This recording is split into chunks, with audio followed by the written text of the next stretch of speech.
Alrighty. Hello everybody. I am going to show off a build that I have for this wizard. It's good for farming mobs in hell mode.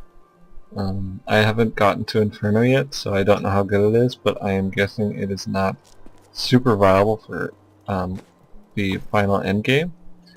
But so buffed, I have 4k damage, 4.3k damage, and I have 1k armor. And this is a frost spec. It uses all frost spells.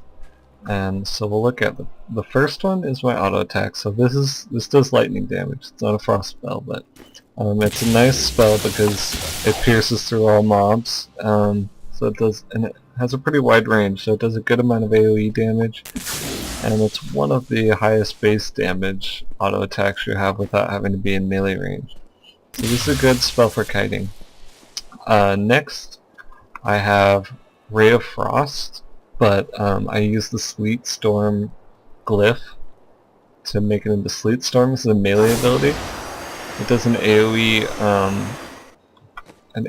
damage aura, kind of channeled AoE damage attack. That's 215 weapon damage, so it's pretty high weapon damage, and it ticks really fast. So it's a pretty good spell.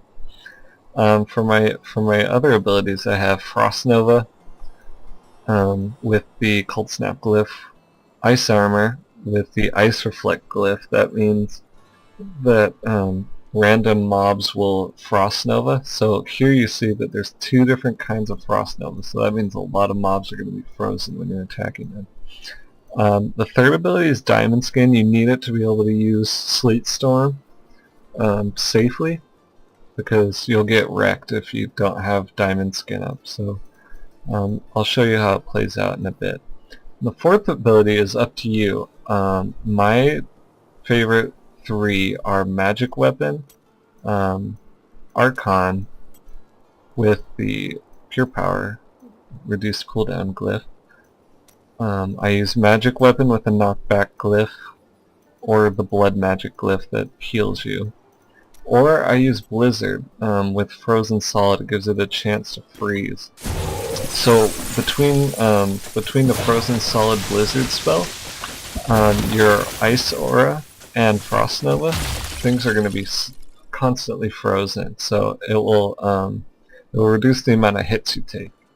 And if you run into some really hard mobs that you cannot get close to, you can kite them with Blizzard, and you can shoot at them and freeze them if they get too close, and Diamond Skin if you have to run away. So let's see if I can show off the playstyle. Hopefully I can find some mobs. Right? Here's some. So you freeze them, you Sleet Storm, it rips them apart.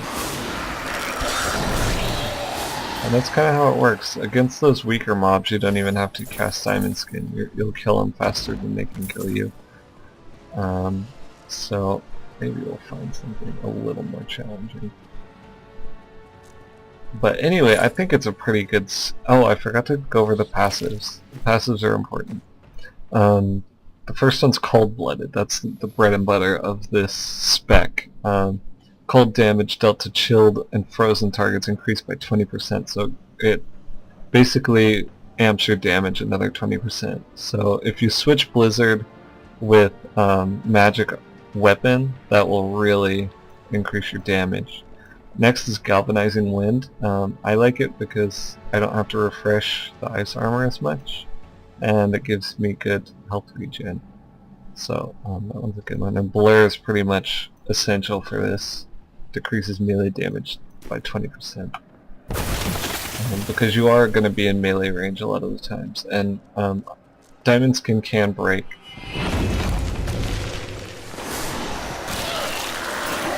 So these are Hell Mode mobs. Hell Mode mobs are pretty tanky, but they are getting shredded by my spells.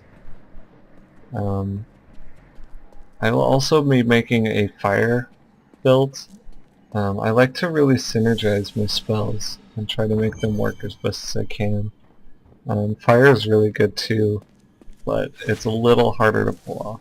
So here's a yellow. I can show off how many stuns go off. Like, you're seeing them getting frozen like crazy. I have to pop a health pot because this is hell, and the mobs do hurt quite a bit. But just look how often they're getting frozen. I need arcane power. And when you run out of arcane power, you just auto attack. And there goes the yellow mob. Yellow mobs are usually pretty hard to kill, but with this build, it's actually really nice. So let's teleport back to town, and we'll talk about the followers you can get if you're playing single player. If you're playing single player, you can get the Templar if you want the taunting and the extra heals. I really suggest the taunt, or get the Enchantress. I'm not crazy about the Scoundrel yet. What I've used of him, it doesn't seem like it's that useful if you don't have high critical strike, because it's all based off of your critical strike. The Enchantress is nice because of her CC spells and stuff. So I'll use one of these two. Right now my Templar has the best gear, so I'm using him. And that's it for the Frost spell, so give it a try. Again, you can change the last spell to anything you want, pretty much. You can even change it to the Frost Hydra if you want.